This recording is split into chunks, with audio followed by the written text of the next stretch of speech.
పెండ్లిమర్రి మండలం కొండూరు భూములలో అనుభవంలో ఒకరు ఉంటే అసైన్మెంట్ మరొకరికి ఇవ్వడం జరిగింది. అసైన్మెంట్ కూడా అర్హులు కాని వారికి ఇవ్వడం జరిగింది.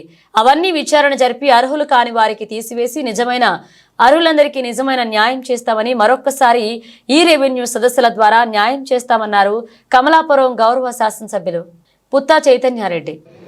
ఏ అవసరం వచ్చినా అందుబాటులో ఉంటాము అని అధికారులు కూడా ఇక్కడికి వచ్చి, ఎందుకంటే ఈ రెవెన్యూ సదస్సులో 90% కంప్లైంట్లన్నీ పూర్తిగా అయిపోతాయి. ఇక్కడి వరకు ఇక్కడి నుంచి వచ్చే సమస్యలే ఉంటాయి, కానీ పాతవన్నీ తీర్చడానికి ఈ సదస్సు ఉపయోగపడుతుందని చెప్పేసి భావించి అనుకున్న వెంటనే, అంటే ఒకరోజు 2 రోజుల మామూలుగా అయితే ఈ లెక్కను వీళ్ళు చూసుకుంటే పొద్దున ఒకరు, మధ్యాహ్నం ఒకరు, సాయంత్రం ఒకరు కూడా పెట్టుకోవచ్చు. అన్నీ తీసుకోండి, అర్జీలు అన్నీ తీసుకోండి, మళ్ళీ చూస్తాం పో అని చెప్పి.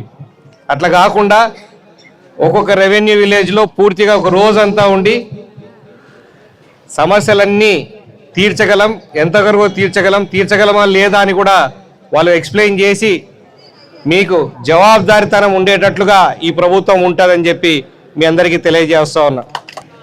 అయినా కూడా నాకు తెలిసి కొండూరు గ్రామంలో, కొండూరులో కొన్ని ఎక్కువ అనుభవంలో ఒకరుంటే అసైన్మెంట్ ఒకరికి ఇవ్వడం జరిగింది.